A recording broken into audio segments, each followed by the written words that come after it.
nu det sker. Først og fremmest, tak fordi du ser denne video. Vi har lavet den for at inspirere og hjælpe dig på vej til nye eventyr. Denne gang tog vi på buejagt i Queensland i Australien. Jagten starter inde i landet, hvor der er fladt, og den slutter i bjergene ude ved kysten. Vi starter med jagt på geder, og som en ekstra bonus inviterede den lokale farmer os på vildsvinejagt med kniv.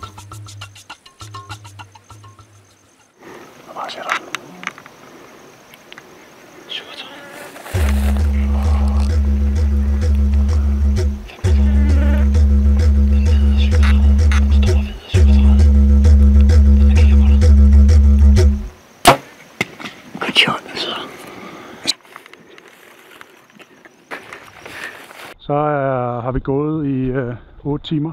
Vi har været på jagt 8 timer. Og det skulle lykkes. 40 tommer. Minimum. Vi tog de samme buer med, som vi bruger til jagt i Danmark, og det viste sig at fungere perfekt.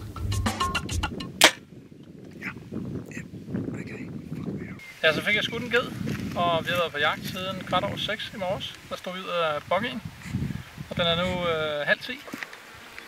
Ja, så det var noget nemmere end i går. Just this young billy goat here. The crossbow just shot him at about 35 metres. Perfect shot, straight through the heart. Ran about 15, piled up. We're wanting for meat, so the boys are pretty keen to eat some nice Australian feral goat.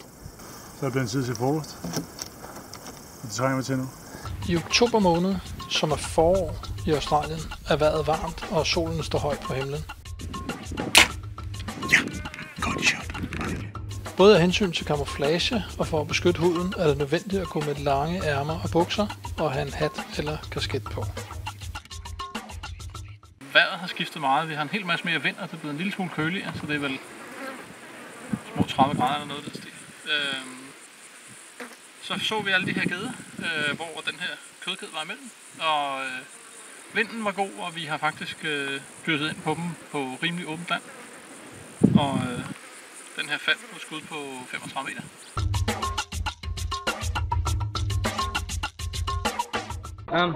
We're heading out with the dogs, see if we can catch a few pigs. We'll just drive along creeks and stuff, see if they'll sniff it with their nose, and they'll sniff it and they'll go grab it by the ear, swing it off on the ear, then we race in there with the knives, and we got the trackers here that we'll find them with, and race in the stab with a knife, and Bob's your uncle.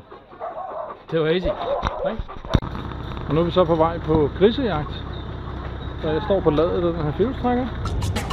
Vi jagtede vildsvin ved at køre langsomt gennem bushen med hundene stående på ladet af bilen.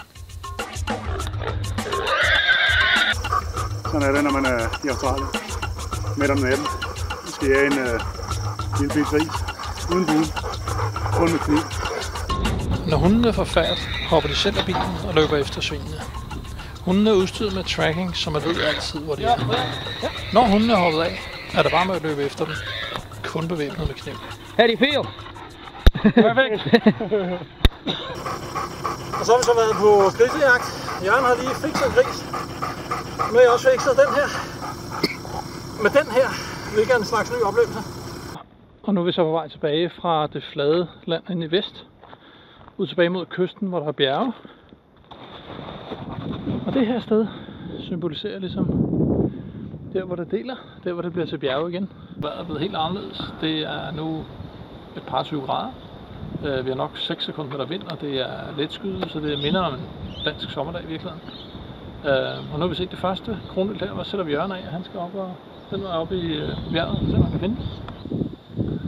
Jeg har nu kravlet 200 meter efter de her 3 stykker kronvildt. Så er vi kommet tilbage fra kronvildjagt, og det gik lige som planlagt, men en rigtig fed aften. Og som man kan se i baggrunden, så er solen ved at gå ned.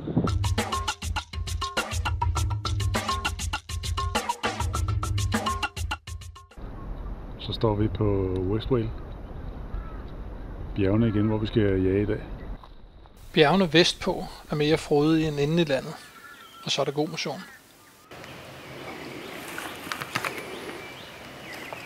Kaktusfrugt. Take a little bite. Yeah.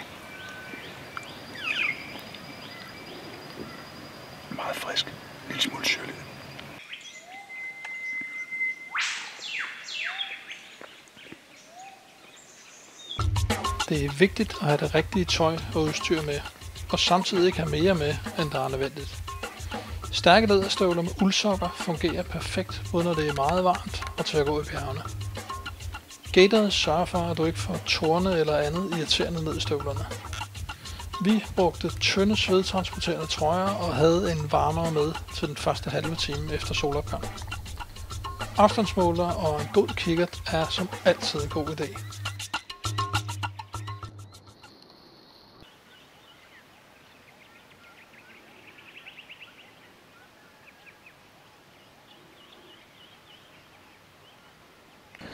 Som I har set lige for et øjeblik siden, så fik Jørgen kravlet sig ind på 3 stykker kronvildt. Han var så tæt på som 70 meter, og så opdagede vi ham som dårligt. Vi så masser af kronvildt i bjergene, og var flere gange på skudhold. Men forskellige ting gjorde, at vi ikke fik skudt. Som vi lige har set, skal man passe meget på med sine bevægelser. What we've got here is a bush lemon tree. But I mean, you know, when you're walking all day, you come across one of them, they're good for a snack, you know. Det er okay, det er sådan lidt frisk.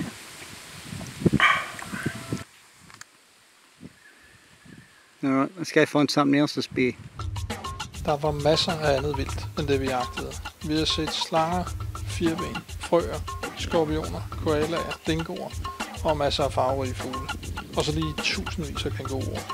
Så der er rig mulighed for at få minder med kameraet. Australierne er generelt meget afslappet, venlige og meget gæstfri. Der er gode flyforbindelser, så vi rejste halvvejs rundt om jorden fra København til Brisbane på kun 23 timer. Kun et stop i Singapore, som lige passer med at strække ben og få en kop kaffe. Got him.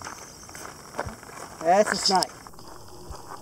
No, he's probably 6-7 foot long. That's what we've been looking for, eh? It's like the dogs at home. Australien byder på mange spændende dyr. Nogle af dem kan være farlige.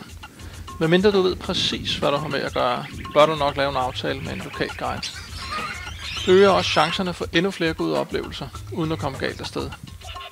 Der er også muligheder for at møde mange andre vildarter, end dem du har set her. Vi håber, du har haft fornøjelse af filmen, og måske fundet inspiration til et eventyr i Australien. Så er vi kommet til København, og nu kan vi gøre status over transporten. Her er vores bagage. Og vi må sige, at Singapore Airlines har gjort det godt. Det vi har gjort, er, at vi har talt med dem i god tid og fortalt, at vi havde buer med. Og det eneste krav, der sådan set var, det var, at pilespidserne skal pakkes separat fra buerne, fordi det betragter det som våben, sådan lidt ligesom en riffel og ammunition. Når det så er sket, så har det bare fungeret fuldstændig stort hele vejen igennem. Eventyret er slut. Nu skal vi hjem og vaske og hygge os. Tak for den gang.